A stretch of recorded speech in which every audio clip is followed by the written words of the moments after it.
Donc sur Eclipse, ce qu'on va faire, on va essayer de récupérer les informations que nous avons dans table 1. Ok, très bien. Alors pour faire ce qu'on va faire, d'abord, pour les gens qui ont déjà travaillé avec GDBC, si vous avez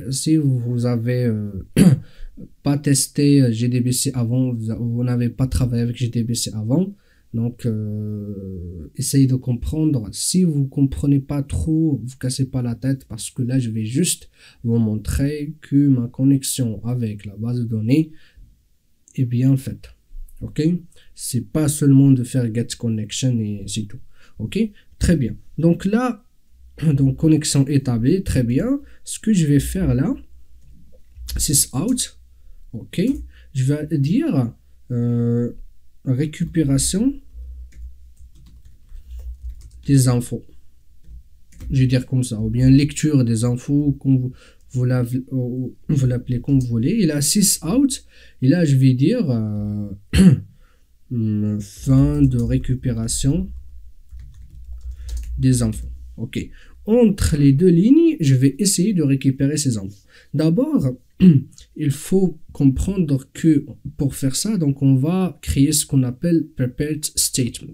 Ok, le prepared statement, il va nous permettre d'exécuter une requête.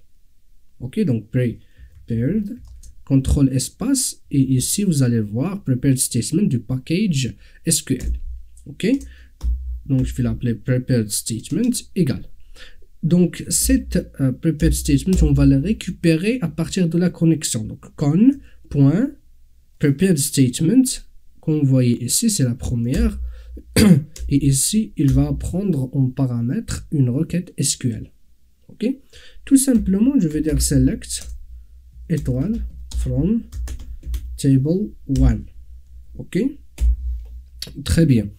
Si je fais comme ça, donc ici j'ai récupéré dans le PS, c'est juste j'ai préparé ma requête, c'est tout simplement. Ok, très bien. Ensuite, ce qu'il faut faire, je vais récupérer l'ensemble des informations qui seront renvoyées par cette requête.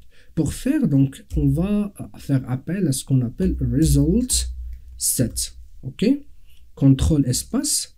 Et là, je vais récupérer celui de donc package SQL. C'est toujours package SQL.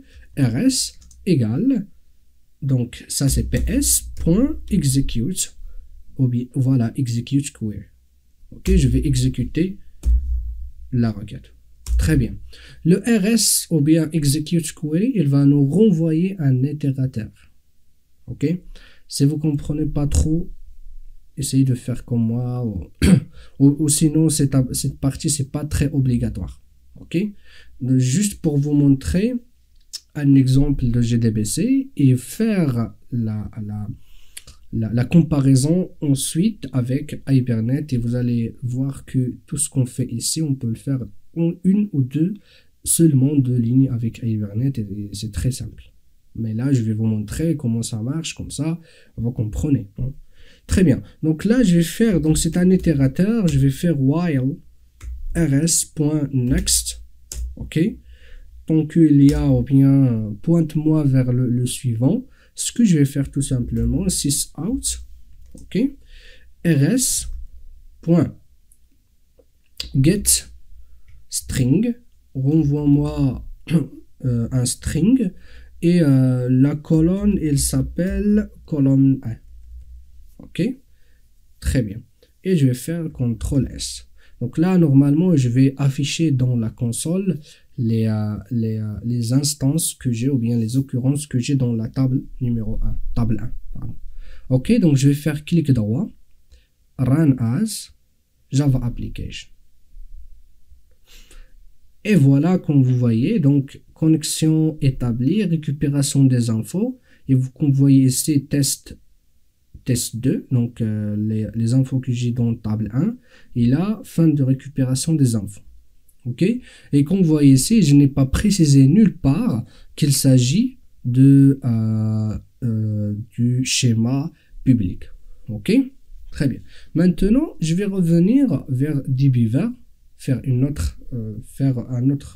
autre manipulation.